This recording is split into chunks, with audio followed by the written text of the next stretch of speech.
თუ იქნება რეალური შანსი იმით, რომ რაღაცა გადაწყდეს ამ დღის წესრიგის სწორად იქნება შერჩეული, მაშინ ვიზიტი დაიგეგმება. თუ იქნება ანუ არ გამორიცხავთ რომ წავიდეთ მოსკოვში? აი, რა თქმა უნდა, არათუ არ გამორიცხავთ, ეხლა ეს არის აუცილებელი ასეთი შეხვედრა უბრალოდ. კონსერვატორები შესაძლოა მოსკოვში ჩავიდნენ, შეხვედრა კრემლში შედგება იმ შემთხვევაში, თუ ისინი ურთიერთობის მოგვარების რეალურ შანსს დაინახავენ. ზოგიერთი ჩვენი ვაი პოლიტიკოსი რო დარბის საქართველოს დამყრობელთან. და იზახს რომ მე მოლაპარაკებებზე დავდივარ.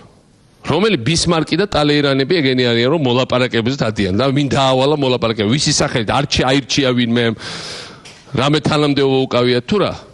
ბორჯომის ერთ-ერთ სკოლაში მისულმა მიხეილ სააკაშვილმა დამპყრობლებთან მორბენალი ოპოზიცია რამდენჯერმე ახსენა. ვერ გაარკვია მხოლოდ ერთი დეტალი, ვისი სახელით დადიან კრემლში ქართველი პოლიტიკოსები. მათ ქმედებას კი საკუთარი შეფასება მისცა.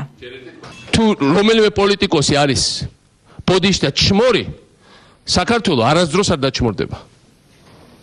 და არც მათ მით უმეტეს არ დააჩმორებებს თავის თავს. მეტყველების ორიგინალური ფორმა და ქუჩური ჟარგონი პრეზიდენტის მიერ ბორჯომელ მოსწავლეებთან ნათქვამი ფრაზები ოპოზიციამ ასე აღიქვა. ვინ იგულისხმა ქვეყნის პირველმა პირმა, როცა ასეთ შეფასებას აკეთებდა, ლიდერებს ამ თემაზე ბევრი არ უფიქრიათ.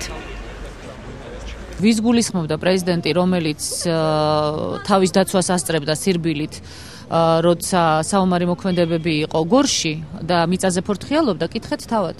მე ვფიქრობ, რომ ჩვენც ვიგულისხმებოდით ამაში და იგულისხმებოდა ის ყველა რეალური ოპოზიციული ძალა, რომელიც აპირებს ქვეყანაში ალტერნატიული პოლიტიკის შემუშავებას. ეს კიდევ ერთხელ მიტყველებს მის აღზრდაზე და მის დამოკიდებულებაზე საზოგადოების ნაწილის მიმართ.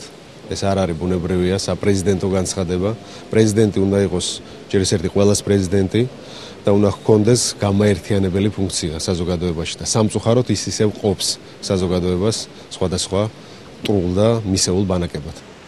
ალიანსის უახლოეს გეგმებში მოსკოვში ვიზიტი არ შედის. ნოღაიდელი, რომელიც კრემლში ერთხელ უკვე იყო და პუტინსაც პირისპირ შეხვდა, სააკაშვილის სიტყვებზე არ საუბრობს. იმის გამო, რომ 3 თებერვალი ყოფილი პრემიერის გარდაცვალების დღეა, ნოღაიდელი კომენტარს არც ერთ თემაზე არ აკეთებს. ბურჯანაძემ კი გუშინ კიდევ ერთხელ თქვა, რომ მზად არის ჩავიდეს ყველგან და მათ შორის რუსეთის დედაქალაქშიც.